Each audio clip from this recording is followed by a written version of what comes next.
अस्सलामु अलैकुम रहमतुल्लाहि व बरकातुहू। दोस्तों, आज हम एक बहुत ही अहम और दिल छू लेने वाले मौजू पर बात करने जा रहे हैं। टॉपिक है कुरान एक नजर में सिर्फ मुसलमानों के लिए नहीं बल्कि पूरी इंसानियत के लिए। दोस्तों, कुरान अल्लाह ताला की आखिरी किताब है जो हजरत मोहम्मद खान पर नाजिल हुई। ये किताब रहमत है, हिदायत है, नूर है और इंसान की पूरी जिंदगी का दुरुस्त नक्शा है। अक्सर लोग समझते हैं कि कुरान सिर्फ मुसलमानों के लिए है, मगर हकीकत यह है कि कुरान पूरी इंसानियत के लिए अल्लाह का पैगाम है। कुरान मजीद में अल्लाह ताला फरमाता है, हाजा बयानुन लिन्नासी व हुदन व मुज्तन लिल मुत्तकीन, सूरह आले इमरान 3:138। यानी ये कुरान तमाम इंसानों के लिए बयान और मुत्तकी लोगों के लिए हिदायत और नसीहत है। कुरान का पहला पैगाम है तौहीद, अल्लाह की वहदानियत। इस दुनिया का असली मालिक सिर्फ अल्लाह है। कुरान हमें सिखाता है कि हम सिर्फ उसी की इबादत करें, उसी से मदद मांगे और किसी को भी उसका शरीक न ठहराएं। दूसरा पैगाम है इंसाफ। कुरान बार बार इंसान को हिदायत देता है कि वह इंसाफ कायम करे, चाहे अपने खिलाफ ही क्यों ना हो, अपने माँ बाप या रिश्तेदार के खिलाफ ही क्यों ना हो। इंसाफ ही असली रास्ता है। तीसरा पैगाम है मोहब्बत और रहमत। कुरान हमें सिखाता है कि इंसानियत से मोहब्बत करो, मासूम जानवरों तक पर रहमत करो और धरती पर फसाद मत फैलाओ। कुरान कहता है, वमा अरसलनाका इल्ला रहमतन लिल आलमीन, सूरह अंबिया 21:7।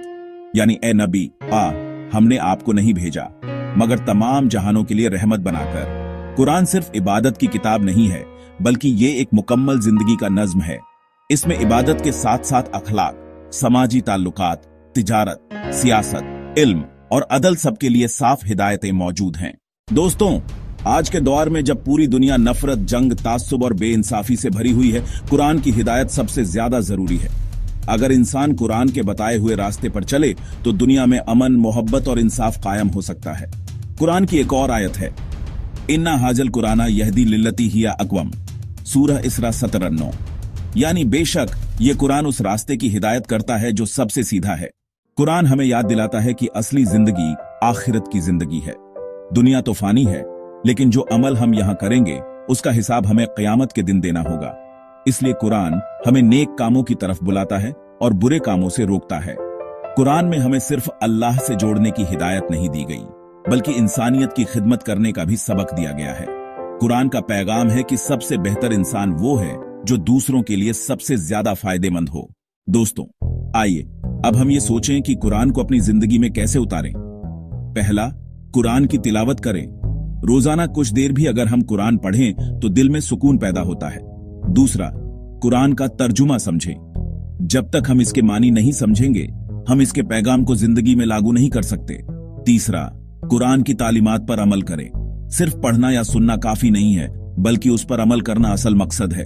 चौथा, कुरान के पैगाम को पूरी इंसानियत तक पहुंचाना, क्योंकि ये किताब सिर्फ मुसलमानों के लिए नहीं बल्कि हर इंसान के लिए हिदायत है। कुरान हमें इंसानियत का असली मकसद बताता है कि हम अल्लाह के बंदे बने और उसकी रजा हासिल करें।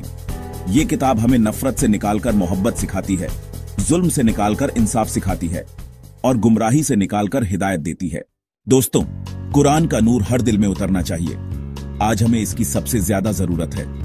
हमारी जिंदगी में अमन तभी आएगा जब हम कुरान को अपना रहबर बना लेंगे। आखिर में मैं यही दुआ करता हूँ, अल्लाह हमें कुरान को समझने, उस पर अमल करने और उसका पैगाम पूरी इंसानियत तक पहुंचाने की तौफीक अता फरमाए। आमीन या रब्बल आलमीन। अस्सलामु अलैकुम व रहमतुल्लाहि व बरकातुहू।